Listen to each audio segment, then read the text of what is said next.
Hello friends, good morning. നമ്മുടെ Kerala TV സീരിയലിലേക്ക് എല്ലാവർക്കും സ്വാഗതം. അങ്ങനെ നമ്മുടെ AN ജ്വല്ലറിയിൽ കയറുന്നതിനെ പറ്റിയുള്ള കാര്യങ്ങൾ ആദർശും നയനയും കിരണും കൂടെ സംസാരിച്ചുകൊണ്ടിരിക്കുക. അക്കൂട്ടത്തിൽ എല്ലാ വിശേഷങ്ങളും അവർ സംസാരിച്ചു. കൂട്ടത്തിൽ നയനയുടെ ഇപ്പോഴത്തെ ആരോഗ്യസ്ഥിതിയെ പറ്റിയും കിരൺ പറയുവാണ്. ഇപ്പോഴത്തെ ഈ ഓട്ടത്തിനിടയിൽ നീ നിൻ്റെ കുഞ്ഞിൻ്റെ കാര്യങ്ങളും കൂടെ ശ്രദ്ധിക്കണം കേട്ടോടാ എന്ന് കിരൺ ഇങ്ങനെ പറയുമ്പോൾ അതൊക്കെ ഞാൻ ശ്രദ്ധിക്കുന്നുണ്ടെന്ന് പറഞ്ഞു നയന. പിന്നെ ഗംഗാപ്രസാദ് മരിച്ചു കഴിഞ്ഞപ്പോൾ നിങ്ങളിപ്പോൾ അനുഭവിക്കുന്ന ആ ഒരു മനസ്സമാധാനം ഉണ്ടല്ലോ, അതുപോലെ ഞങ്ങൾക്കും മനസ്സമാധാനം കിട്ടണമെന്നുണ്ടെങ്കിൽ യഥാർത്ഥ കള്ളനെ കണ്ടുപിടിക്കണമെന്ന കാര്യം നയന കിരണിനോട് പറയണേ. പിന്നെ അതുപോലെ 2 തവണയാണ് അവർ ആദർശേട്ടനെ ചതിയിൽപ്പെടുത്താനായിട്ട് നോക്കിയതെന്ന കാര്യവും നയന പറയുമ്പം ശരിയടാ, ഇൻറ്റീരിയർ വർക്കുമായിട്ട് ബന്ധപ്പെട്ട് കല്യാണി പോകുമ്പോൾ ഞാനും കൂടെ എന്തായാലും പോകുന്നുണ്ട്, അങ്ങനെ തന്നെ വിചാരിക്കുന്നത്. ഡേവിഡുമായിട്ട് ഞാനിപ്പോൾ നല്ല പരിചയത്തിലാണെന്നും പരമാവധി അയാളുമായിട്ട് ഞാൻ അടുക്കാൻ നോക്കാമെന്നും കിരൺ പറയാം. അതോടൊപ്പം നീ മറ്റൊരു കാര്യം കൂടി ശ്രദ്ധിക്കണം, നമ്മൾ തമ്മിൽ അടുപ്പമുണ്ടെന്ന് ഒരിക്കലും അയാൾ അറിയാൻ പാടില്ല എന്ന് പറയുമ്പോൾ അതൊക്കെ ഞാൻ നോക്കിക്കോളാമെന്ന് പറഞ്ഞു. നീ അതൊക്കെ എൻ്റെ വഴിക്ക് വിട്ടേരെ, എൻ്റെയും കല്യാണിയുടെയും എല്ലാ സഹായവും നിങ്ങൾക്കുണ്ടായിരിക്കും, അത് ഉറപ്പല്ലേടാ. പിന്നെ എന്നാൽ ഞാൻ പോയിട്ട് വരട്ടെ എന്നും പറഞ്ഞുകൊണ്ട് കിരൺ അവിടെ നിന്ന് അങ്ങ് പോണു. അപ്പോൾ ഇവർ യാത്ര പറഞ്ഞ് കിരണിനെ പറഞ്ഞു വിട്ടു. കിരൺ അങ്ങ് പോയി കഴിഞ്ഞപ്പോഴേക്കും ഇവരിങ്ങനെ ഭയങ്കര ഒരു ധൈര്യത്തോടു കൂടി അവിടെ നിൽക്കുകയാണ്. അത് കഴിഞ്ഞതിന് ശേഷം പിന്നെ കാണിക്കുന്നതെന്ന് പറഞ്ഞാൽ നമ്മുടെ ദേവയാനി അവിടെ വിഷമിച്ചിരിക്കുമ്പോഴത്തേക്കും ജലജ അങ്ങോട്ടേക്ക് ഇറങ്ങി വരും കേട്ടോ. അപ്പം ജലജയാണെങ്കിൽ ദേവയാനിയെ കണ്ടതും ഓടിപ്പോവാ ജീവനും കൊണ്ട്. അപ്പോൾ ദേവയാനി ഇത് കണ്ടു. ജലജേ, എന്താടി പുറത്തോട്ട് ഇറങ്ങാൻ വന്ന നീ എന്നെ കണ്ടപ്പോൾ ഓടിപ്പോണത്? അയ്യോ, ഞാൻ പുറത്തോട്ടൊന്നും പോകാൻ പോയതല്ല ഏട്ടത്തി, ഞാൻ അടുക്കളയിലോട്ട് പോകാൻ പോയതാണെന്ന് ജലജ ദേവയാനിയോട് പറയും. അപ്പോൾ ദേവയാനി എന്നിങ്ങനെ നോക്കി, ഏട്ടത്തി കുടിക്കാൻ എന്തെങ്കിലും വേണോ? വേണ്ടപ്പോഴേ ഞാൻ പറഞ്ഞോളാം. ഒരുത്തി ചൂട് പിടിച്ചിരിക്കുകയാണ് എൻ്റെ മരുമോള്, എന്തിനാണ് ചന്തുമോളെയും കൊണ്ട് അഭി പുറത്ത് പോയത് എന്നൊക്കെ ചോദിച്ചുകൊണ്ടിരിക്കുകയാണെന്നൊക്കെ ജലജ ഇങ്ങനെ പറയണു. അവൾ വിളിച്ചിട്ടും അവൻ നിന്നില്ലല്ലോ, ഇനി അതിൻ്റെ പേരിൽ ഇനി ഇവിടെ എന്തൊക്കെ നടക്കുമെന്നൊന്നും അറിയില്ല എന്ന് പറയുമ്പം അങ്ങനെ അവൾ വഴക്കിന് വന്ന നന്നായി സംസാരിക്കാൻ അറിയാവുന്നവരാണല്ലോ നീ നിൻ്റെ മകനും ഒക്കെ, അതുകൊണ്ട് പിന്നെ പേടിക്കേണ്ടതായിട്ടുള്ള കാര്യമൊന്നും ഇല്ലല്ലോ. അവളുടെ വായടപ്പിക്കാനുള്ളത് പെട്ടെന്ന് നിങ്ങളുടെ നാവിൻ്റെ തുമ്പിലേക്ക് വരുമല്ലോ എന്നൊക്കെ ദേവയാനി പറയുമ്പോൾ എന്ന് പറഞ്ഞിട്ടിരിക്കുക. ജലജ പറഞ്ഞു തീർന്നില്ല. അത് 100 ആയിസ അബി കൊച്ചിനെയും കൊണ്ട് വന്നു. അപ്പോൾ കൊച്ചിനെയും കൊണ്ട് വന്നു കഴിഞ്ഞപ്പം അവൻ എന്താ ഈ മേടിച്ചുകൊണ്ട് വന്നിരിക്കുന്നതെന്ന് ജലജ പറയാം. കുഞ്ഞിന് ഡ്രസ്സൊക്കെ മേടിച്ചു കൊടുക്കണമെന്ന് ഞാൻ അവനോട് പറഞ്ഞായിരുന്നു, അതുകൊണ്ട് അവൻ അങ്ങനെ ഒരു സൗജന്യം ചെയ്തതായിരിക്കും എന്ന് പറയാണ്. അതായത് കൊച്ചു വേറെ ഉടുപ്പൊക്കെ ഇട്ടുകൊണ്ടാണ് വന്നതേ. അപ്പോൾ എങ്ങനെയുണ്ട് മോളെ, ചെറിയച്ഛനുമായിട്ട് പുറത്ത് പോയിട്ട് മോൾക്ക് വേണ്ടതൊക്കെ ചെറിയച്ഛൻ വാങ്ങിച്ച് തന്നോ എന്ന് ദേവയാനി ചോദിച്ചു. അപ്പോൾ കൊച്ചൊന്നും മിണ്ടുന്നില്ല. പുതിയ ഡ്രസ്സൊക്കെയാണല്ലോ ഇട്ടിരിക്കുന്നേ എന്ന് പറഞ്ഞപ്പം അത് ആഹാരം കഴിച്ച് പുറത്തേക്ക് ഇറങ്ങിയപ്പോൾ തന്നെ അതെല്ലാം ഒമിറ്റ് ചെയ്ത് കൊച്ചെന്ന് അഭി പറയാം. ജലജയ്ക്ക് ഇച്ചിരി സന്തോഷമായി. പിന്നെ അഴുക്കായ ഡ്രസ്സ് മാറ്റിയിട്ട് അവിടെ വെച്ച് പുതിയ ഡ്രസ്സ് ഇട്ട് കൊടുത്തതാണ് ഞാനെന്ന് അഭി പറയാട്ടോ. എന്ന് പറഞ്ഞ ജലജ ഇങ്ങനെ നിൽക്കുക. അച്ഛനെയും അമ്മയെയും കണ്ടായിരുന്നു എന്ന് നമ്മുടെ ചന്തുമോള് പറയുമ്പം നീ മോളെയും കൊണ്ട് ആദർശിൻ്റെ അടുത്ത് പോയോ? അയ്യോ, ഞങ്ങൾ പോയതല്ലമ്മ, ഈ ആഹാരം കഴിച്ച് പുറത്തേക്ക് ഇറങ്ങിയപ്പോഴേ അവർ യാദർശികമായിട്ട് കണ്ടതാണെന്ന് പറഞ്ഞു. പിന്നെ ആ സമയത്ത് ചന്തുമോൾ ഒമിറ്റ് ചെയ്തതേ. പിന്നെ അമ്മ മോളെ ഒന്ന് പിടിച്ചേ എന്ന് പറഞ്ഞ് ജലജയുടെ കയ്യിലേക്ക് കൊടുക്കുമ്പം അയ്യേ, ഇനി ഇവളെ കുളിപ്പിക്കാതെ ഞാനൊന്നും എടുക്കത്തില്ല എന്ന് പറഞ്ഞു ജലജ. എന്താടി നിനക്ക് എടുത്താൽ?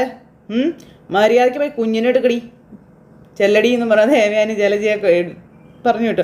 വാ മോളേ എന്ന് പറഞ്ഞിട്ട് ജലജ കൊച്ചിനെ എടുത്തു. അല്ലെങ്കിൽ തന്നെ കുഞ്ഞുങ്ങളാകുമ്പോൾ ആഹാരം പിടിക്കാതെ വന്ന് ഒമിറ്റ് ചെയ്യത്തില്ലേ എന്നായി ജലജ. സാരമില്ല മോളെ എന്ന് പറഞ്ഞ് കൊച്ചിന് മുന്നിൽ പറയാം. നീ മനഃപൂർവ്വം വയറ് കേടാവുന്ന ഭക്ഷണമാണോടാ കുഞ്ഞിന് മേടിച്ച് കൊടുത്തതെന്ന് ദേവേനെ ചോദിച്ചപ്പോൾ അയ്യോ അല്ല, നല്ല ഹോട്ടലിൽ നിന്ന് നല്ല ഭക്ഷണം തന്നെ ഞാൻ മേടിച്ച് കൊടുത്തത്, ഒരു കുഴപ്പമില്ലാത്ത ഭക്ഷണം. പിന്നെ മോളെല്ലാം ഇഷ്ടപ്പെട്ട് കഴിക്കുകയും ചെയ്തതാണെന്നൊക്കെ അഭി ഇങ്ങനെ പറയാം കേട്ടോ. കഴിച്ചത് ഒരു ഇത്തിരി കൂടുതലായിപ്പോയി, അതുകൊണ്ടാണ് ഒമിറ്റ് ചെയ്തതെന്ന് എനിക്ക് തോന്നുന്നത് എന്നൊക്കെ അഭി ഇങ്ങനെ പറയുന്നു. അന്നേരം ഭക്ഷണം കണ്ടു കഴിഞ്ഞാൽ മോൾക്ക് ഇത്തിരി ആർത്തി കൂടുതലാ എന്ന് ജലജ പറയുമ്പം നിന്റെ സ്വഭാവം പറയാൻ നിൽക്കേണ്ട കേട്ടോടി, പലപ്പോഴും മോളെ നിർബന്ധിച്ചാ ഫുഡ് കഴിപ്പിക്കുന്നതെന്ന് ദേവയാനി ജലജയോട് പറയാം. നമ്മനൊരു നിൽപ്പ് നിന്ന് വാചകം അടിച്ചോണ്ട് നിൽക്കാതെ കുഞ്ഞിനെ കൊണ്ട് കുളിപ്പിക്കടി. ശരി ഏട്ടത്തി എന്നും പറഞ്ഞ ജലജ അവിടെ നിന്ന് അങ്ങോട്ടേക്ക് കലി എന്ന് പറഞ്ഞാൽ 1.5 കലിയാ. മകനെ ഇങ്ങനെ തുറച്ച് നോക്കിക്കൊണ്ട് നിൽക്കാം. മകൻ അന്നേരം ഇങ്ങനെ തലയും തിരിഞ്ഞ് നിൽക്കുക. അന്നേരം എൻ്റെ ദൈവമേ, ഇവള് കാണിക്കുന്നതിനൊക്കെ ഇവൾക്ക് കടുത്ത ശിക്ഷ കിട്ടണേ എന്ന് മനസ്സിൽ പ്രാഗിക്കൊണ്ടാണ് നമ്മുടെ ജലജ അവിടെ നിന്ന് അങ്ങ് പോണേ. ജലജ അവിടെ നിന്ന് പോയി കഴിഞ്ഞപ്പോഴത്തേക്കും അഭിയും അവിടെ നിന്ന് ഓടാനായിട്ടുള്ള ആ ഒരു വ്യഗ്രതയിൽ ഇങ്ങനെ നിൽക്കുക കേട്ടോ. ഞാൻ വഴിയിൽ വെച്ച് ഏട്ടത്തെയും കണ്ടപ്പോൾ അവർ പോയപ്പോൾ ഈ വീടിൻ്റെ താളം തെറ്റിപ്പോയി, അതുകൊണ്ട് എത്രയും പെട്ടെന്ന് തിരിച്ചു വരണമെന്ന് പറഞ്ഞായിരുന്നു എന്ന് പറഞ്ഞു അഭി. അപ്പം നീ എന്തിനാ അങ്ങനെ പറഞ്ഞത്? അവർ തിരിച്ചു വരുന്നത് നിനക്ക് എന്താ അത്ര വലിയ സന്തോഷമുള്ള കാര്യമാണോ എന്ന് ചോദിച്ചു ദേവയാനി. അന്നേരം അവരില്ലാത്തതിൻ്റെ ഒരു കുറവ് എല്ലാ അർത്ഥത്തിലും ഈ വീട്ടിലുണ്ടല്ലോ അമ്മായി.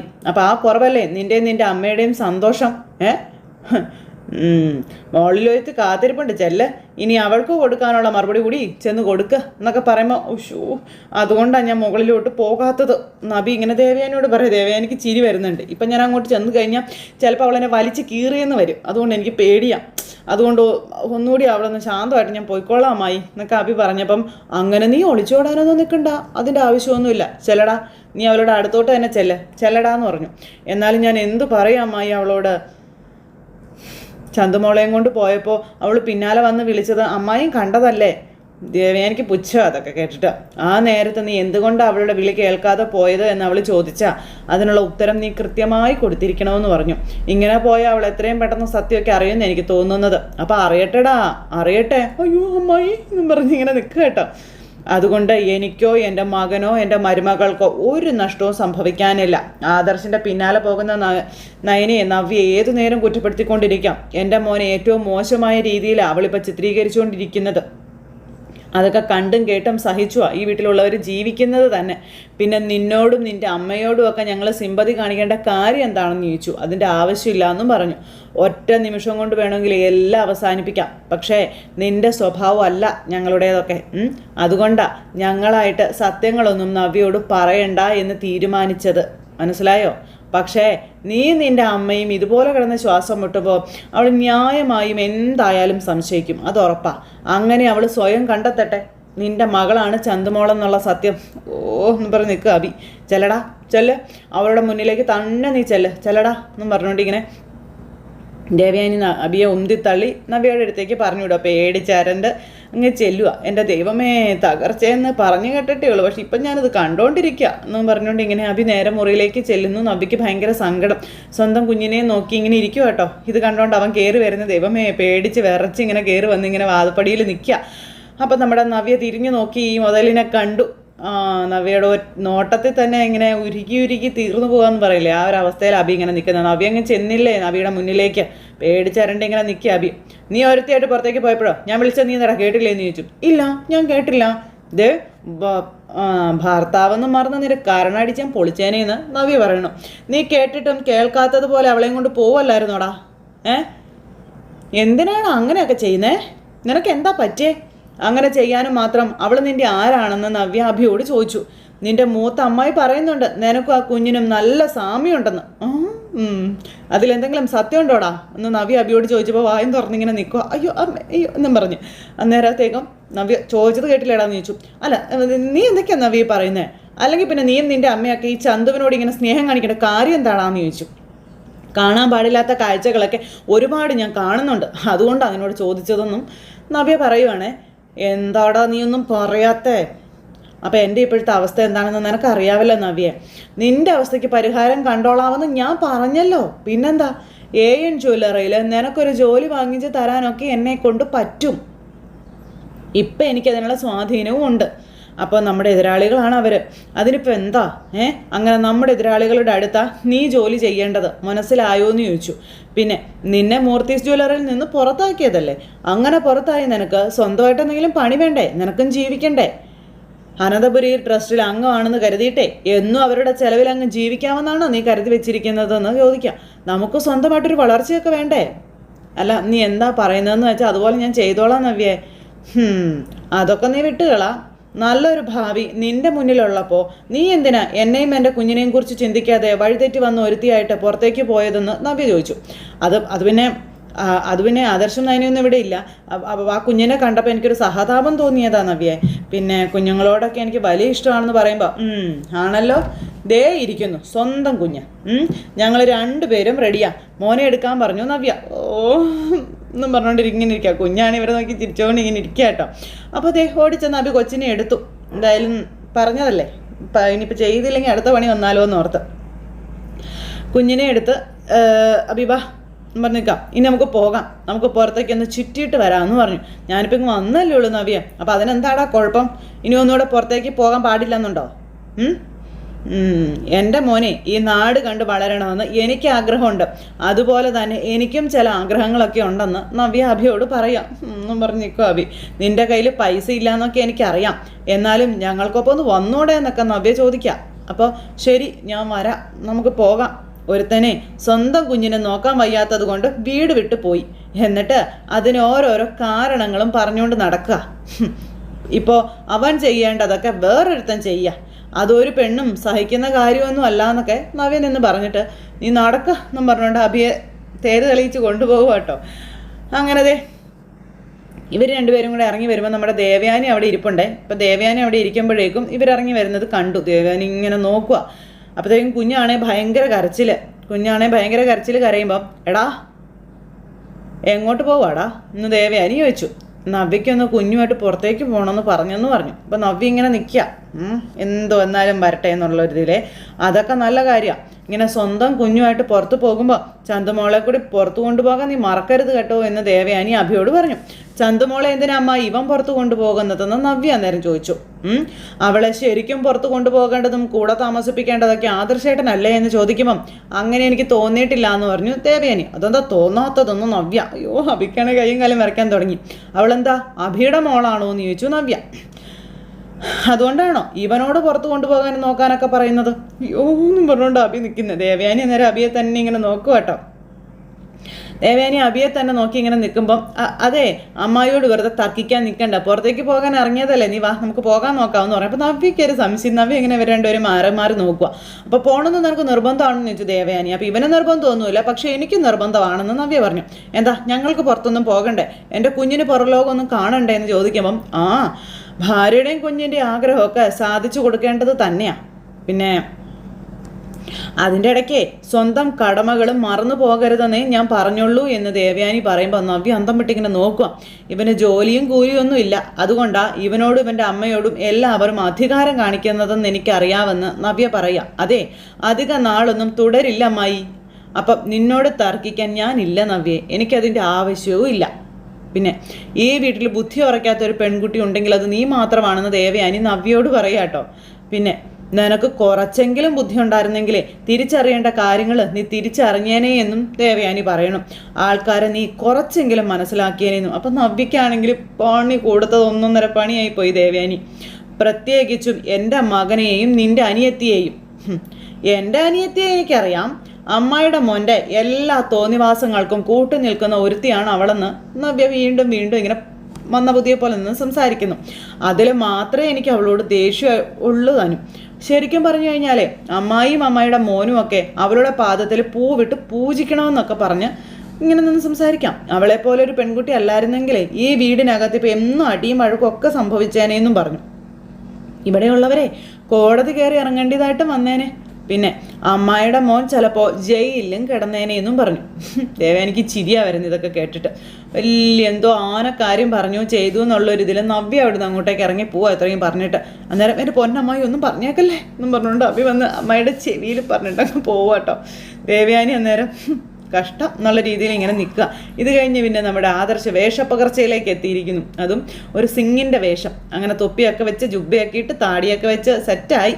അതെ സ്വയം തിരിച്ചറിയുന്നുണ്ടോ എന്ന് ആദർശിനോട് ചോദിക്കുക നയന. ഇതേ ഞാനല്ല എന്ന് നമ്മുടെ ആദർശം. അതെ ഈ കൂളിംഗ് ഗ്ലാസും കൂടി ഒന്ന് വെക്കണം, ഗ്ലാസ് ഒരു കാരണവശാലും മാറ്റിയേക്കരുത് കേട്ടോ എന്ന് പറഞ്ഞു. അപ്പം ഗ്ലാസ് ഇല്ലെങ്കിലും ആരും തിരിച്ചറിയാനൊന്നും പോകുന്നില്ലെന്നേ, കുറച്ച് നരയിടണോ? അതിൻ്റെ ആവശ്യമൊന്നുമില്ലെന്നേ, ഇപ്പം എല്ലാവരും ഡൈ അല്ലേ ആദർശേട്ടാ, പിന്നെ ചിലപ്പോൾ അത് ആർട്ടിഫിഷ്യൽ ആണെന്ന് തോന്നിയാലോ, അതുകൊണ്ട് വേണ്ട. ജ്വല്ലറിക്കാർ അത്രയ്ക്ക് മണ്ടന്മാരൊന്നും അല്ല എൻ്റെ ആദർശേട്ടാ. മൂർത്തി ജ്വല്ലറിയിൽ പ്രശ്നങ്ങളായതുകൊണ്ട് അവരും തിരിച്ചടി എന്തെങ്കിലും വഴിയേ വരും എന്ന് ചിന്തിക്കാതിരിക്കത്തില്ല എന്നും നയനെ ആദർശനോട് പറയുമ്പം അങ്ങനെ അവർ ചിന്തിക്കാനുള്ള സാധ്യത വളരെ വളരെ കുറവാണ് നയനെ. കാരണം മുത്തശ്ശൻ്റെ സ്വഭാവം എന്താണെന്ന് എല്ലാവർക്കും അറിയാം. മുത്തശ്ശൻ സ്ട്രെയിറ്റ് ആയിട്ട് മാത്രമേ പോവാറുള്ളൂ, വളഞ്ഞ വഴികളൊന്നും അദ്ദേഹം ശീലിച്ചിട്ടുമില്ല. എന്നാൽ ഇവിടെ ഞാൻ ചതിക്കപ്പെട്ടത് 2 തവണയാണെന്നും ഗൾഫിൽ വെച്ചും പിന്നെ മുംബൈയിൽ വെച്ചുമാണ് അത് സംഭവിച്ചിരിക്കുന്നതെന്നും ആദർശ് പറയുവാണ്. ആ ഷോക്കിൽ നിന്ന് ഞാൻ ഇതുവരെയും റിക്കവർ ആയിട്ടുമില്ല. അവർ കളിച്ചതുപോലെ നാണം കെട്ട കളിയൊന്നും അല്ല നമ്മൾ കളിക്കാൻ പോകുന്നത്. ബുദ്ധി ഉപയോഗിച്ച് നമ്മൾ നമ്മളുടെ എതിരാളികളെ കണ്ടെത്താൻ പോവാം. അതിന് ഇതുപോലുള്ള വേഷങ്ങൾ സ്വീകരിക്കുന്നു എന്ന് മാത്രമേ ഉള്ളൂ എന്ന് ആദർശ് നയനയോട് പറയുമ്പം കിരണേട്ടൻ്റെയും കല്യാണിയുടെയും ജീവിതത്തിൽ ഗംഗാപ്രസാദ് എന്ന് പറയുന്ന ഒരുത്തൻ വേഷം കിട്ടിയതൊക്കെ അറിയാമല്ലോ. എടി അവനൊരു ക്രിമിനലല്ലേ, എങ്കിലും അതൊക്കെ കിരണും കല്യാണിയും മനസ്സിലാക്കിയിട്ടില്ലേ. ഒരു ഡിറ്റക്റ്റീവിനെ പോലെ നമ്മൾ സഞ്ചരിച്ചേ പറ്റുള്ളൂ, അല്ലാതൊന്നും നടക്കില്ല എന്ന് ആദർശ് നയനയോട് പറയുക. മൂർത്തീസ് ജ്വല്ലറിയും അനന്തപുരി തറവാടും തകർന്നു എന്നൊരു തോന്നൽ AN ജ്വല്ലറിയുടെ തലപ്പത്തുള്ളവർക്ക് തോന്നി തുടങ്ങിയിട്ടുണ്ടെന്ന്. ഇനി ആ തോന്നൽ ശക്തിപ്പെടണം. എങ്കിൽ മാത്രമേ അവർ ഒന്ന് ഒതുങ്ങൂ. നീ ഒരു കാര്യം മനസ്സിലാക്കിക്കോ, ഈ വന്നിരിക്കുന്നവരാരും തന്നെ എൻ്റെ ശത്രുക്കളല്ല. പിന്നെയോ അവരൊക്കെ മുത്തശ്ശനെ ടാർഗറ്റ് ചെയ്ത് വന്നിരിക്കുന്നവരാണെന്ന് ആദർശ് നയനയോട് പറയണു. കാരണം തെറ്റ് ചെയ്യുന്നവരോട് വിട്ടുവീഴ്ചയില്ലാത്ത സമീപനമാണ് മുത്തശ്ശൻ്റേത്. അതുകൊണ്ട് തന്നെ സ്വന്തം കൊച്ചുമോനായ എന്നോട് പോലും കരുണ കാണിച്ചിട്ടുമില്ല. അപ്പം പിന്നെ മറ്റുള്ളവരുടെ കാര്യം പറയേണ്ട കാര്യമുണ്ടോ? അങ്ങനെ മുത്തശ്ശനിൽ നിന്ന് തിരിച്ചടി ഉണ്ടായ ആരോ ആണ് നമുക്കെതിരെ വന്നിരിക്കുന്നതെന്നുള്ള കാര്യം ഉറപ്പാണെന്ന് പറയുമ്പോൾ, അല്ല അവിടെ പോയിട്ട് ഹിന്ദി സംസാരിക്കണ്ടേ, അതെല്ലാം പിടിയുണ്ടോ എന്ന് ചോദിക്കുമ്പം ഹിന്ദിയിലിരിക്കുമല്ലോ പിടിയൊന്നുമില്ല. പിന്നെ ചെന്ന് കയറുമ്പോൾ തന്നെ 10-30 വർഷമായിട്ട് കേരളമായി ബന്ധമുണ്ടെന്ന് പറയും. അപ്പം പിന്നെ മലയാളം പറയുമ്പോൾ സംശയം തോന്നത്തില്ലല്ലോ എന്നാണ് ആദർശ് പറഞ്ഞത്. കല്യാണി പറഞ്ഞതുപോലെ വേറെ ആരെങ്കിലും വേഷം കെട്ടി വിട്ടാൽ മതിയായിരുന്നെന്ന് പറഞ്ഞപ്പം ഒരിക്കലും അത് പാടില്ല. മറ്റൊരാൾ പോയാൽ അയാളെ നമ്മൾ പറഞ്ഞ് പഠിപ്പിച്ചു വിടുന്ന കാര്യങ്ങൾ മാത്രമേ അയാളുടെ മനസ്സിലുണ്ടാവും. ഇതങ്ങനെയൊന്നും അല്ല. ഞാൻ AN ജ്വല്ലറിയുടെ ഓഫീസിൽ എത്തുന്ന സമയം മുതൽ എൻ്റെ കണ്ണുകൾ അന്വേഷണത്തിലായിരിക്കുമെന്നും പിന്നെ ഡേവിഡുമായിട്ടുള്ള സംസാരത്തിനിടയിൽ നമുക്ക് വേണ്ടുന്ന ചില വാക്കുകൾ കിട്ടുകയും ചെയ്യുന്നുള്ള കാര്യവും പറയാം. അതുപോലൊരു ബിസിനസ് ഡീലിനെ പറ്റിയാണ് ഞാൻ പറയാൻ പോകുന്നതെന്നും ആദർശ് പറയുകയാണ്. ഷെയർ മാർക്കറ്റിൽ കുതിച്ചുയരുന്ന AN ജ്വല്ലറിക്ക് വീണ്ടും ഒരു കുതിപ്പുണ്ടാകുന്ന രീതിയിലാണ് ഞാൻ സംസാരിക്കാൻ പോകുന്നതെന്നും പറഞ്ഞു. അപ്പോൾ 1-2 തവണയൊക്കെ പോവാം, അത് കഴിഞ്ഞ് ഡീൽ ഉറപ്പിക്കേണ്ടി വരത്തില്ലേ എന്ന് നയന ചോദിക്കുമ്പം അതിനൊരു സാവകാശമൊക്കെ ഞാൻ ചോദിക്കുന്നേ. അതിനുള്ളിൽ നമുക്ക് കിട്ടേണ്ടതെല്ലാം മാക്സിമം നമുക്ക് കളക്ട് ചെയ്തെടുക്കാനും പറ്റും.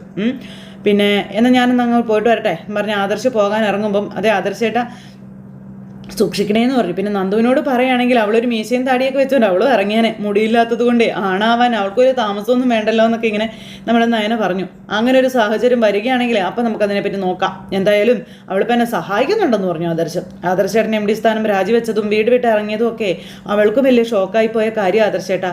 അതുകൊണ്ട് അവൾ കഴിയുന്ന രീതിയിൽ നമ്മളെ സഹായിക്കുമെന്ന് ഉറപ്പാണെന്ന് നയന ഇങ്ങനെ ആദർശനോട് പറയുമ്പം എന്നാൽ പിന്നെ ഞാൻ പോയിട്ട് വരാട്ടോ എന്ന് പറഞ്ഞ് നയനയോട് യാത്ര പറഞ്ഞു. ആദർശം ഇങ്ങനെ പോകുമ്പോൾ നയന ഇങ്ങനെ അവിടെ ആ ഒരു പ്രതീക്ഷകളോടുകൂടി ഇങ്ങനെ നിൽക്കുന്ന ഒരു സിറ്റുവേഷനും കാര്യങ്ങളും കാണിച്ചുകൊണ്ടാണ് നമ്മുടെ ഇന്നത്തെ കഥ ഇവിടെ അവസാനിച്ചിട്ടുള്ളത്. അപ്പോൾ എല്ലാവരും കാത്തിരുന്ന് കാണണോട്ടെ. എല്ലാവർക്കും നല്ലൊരു ദിവസം ആശംസിക്കുകയാണ്. എല്ലാവരും തരുന്ന സപ്പോർട്ടിനും സ്നേഹത്തിനും ഒരുപാട് നന്ദി ഹൃദയത്തിൻ്റെ ഭാഷയിൽ അറിയിക്കുന്നു. അടുത്ത സൂപ്പർ ഹിറ്റ് കഥയുമായി കാണുന്നത് വരെ എല്ലാവർക്കും ടാറ്റാ.